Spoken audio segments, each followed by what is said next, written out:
उत्तर प्रदेश सरकार का घुसपैठियों पर फूल प्रूफ एक्शन प्लान तैयार है। सूत्रों के हवाले से जो खबर आ रही हुई है कि देश में पहली बार घुसपैठियों का डेटाबेस तैयार करेगी योगी सरकार और उत्तर प्रदेश में पकड़े जा रहे घुसपैठियों की बाकायदा बायोमेट्रिक प्रोफाइल बनेगी। घुसपैठियों के नाम नेगेटिव लिस्ट में दर्ज कराए जाएंगे और घुसपैठियों की नेगेटिव लिस्ट देश भर में शेयर होगी। फेशियल रिकग्निशन और फिंगरप्रिंट से बाकायदा प्रोफाइलिंग की जाएगी। तो ये बड़ा एक्शन यानी घुसपैठियों की बायोमेट्रिक प्रोफाइल बनाने की तैयारी है और साथ साथ आपको ये भी बता दें कि इनकी बाकायदा नेगेटिव लिस्ट में इनका नाम दर्ज किया जाएगा और ये जो नेगेटिव लिस्ट है पूरे देश भर में शेयर कर दी जाएगी। फेशियल रिकग्निशन होगा इसमें और फिंगरप्रिंट से बाकायदा इनकी प्रोफाइल तैयार की जाएगी। यूपी सीएम योगी आदित्यनाथ जी ने अवैध घुसपैठियों को बाहर निकालने और डिटेंशन सेंटर्स यूपी में बनाने के लिए कहा है। कैसे आप देखते हैं? बहुत स्वागत योग्य कदम है। अगर महाराज जी ने और यूपी में भाजपा की सरकार ने ये कदम उठाया है तो मैं तो चाहता हूं देश भर के राज्यों में कदम उठने चाहिए ताकि जो घुसपैठिए अवैध रूप से आ गए हैं, जो हिंदुस्तान के युवाओं का रोजगार भी ले रहे हैं, हिंदुस्तान के लोगों की सुरक्षा के लिए खतरा बने हुए हैं, हिंदुस्तान के लोगों का राशन से लेकर उनके संसाधनों पर प्रहार कर रहे हैं, उनको जितनी जल्दी से जल्दी धरपकड़ करके डिटेंशन सेंटर में डाला जाए उतना बेहतर हो। और यहां आपको यह भी बता दें कि लखनऊ में पुलिस और एजेंसियों की सख्ती के बाद घुसपैठियों में हलचल मच गई है। नगर निगम में काम कर रहे करीब 160 संदिग्ध कर्मचारी दस्तावेज सत्यापन की प्रक्रिया शुरू होते ही नौकरी छोड़कर फरार भी हो गए। नगर निगम को यह पड़ताल उत्तर प्रदेश एटीएस के डायरेक्शंस पर करानी थी, जिसके लिए सभी सफाई कर्मियों से पहचान संबंधी दस्तावेज मांगे गए थे। जांच के दौरान जिनसे वैध कागजात मांगे गए वे अचानक काम छोड़कर ही गायब हो गए।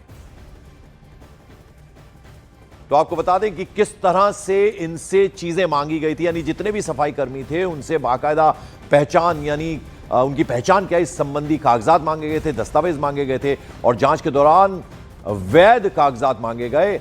जिनसे मांगे गए अचानक से अपना काम छोड़कर वो गायब हो गए। एटीएस ने बाकायदा इनका ब्यौरा मांगा था।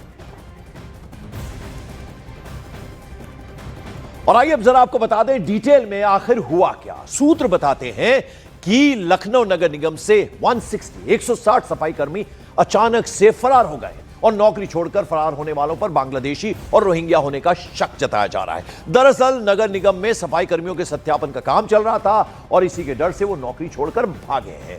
एटीएस के आदेश पर अवैध ढंग से काम कर रहे बांग्लादेशी और रोहिंग्याओं की पड़ताल चल रही है, यानी उनकी पहचान की कोशिशें की जा रही। पर जब नगर निगम के निर्देश पर दस्तावेज जांचे गए तो यह बड़ा खुलासा हुआ।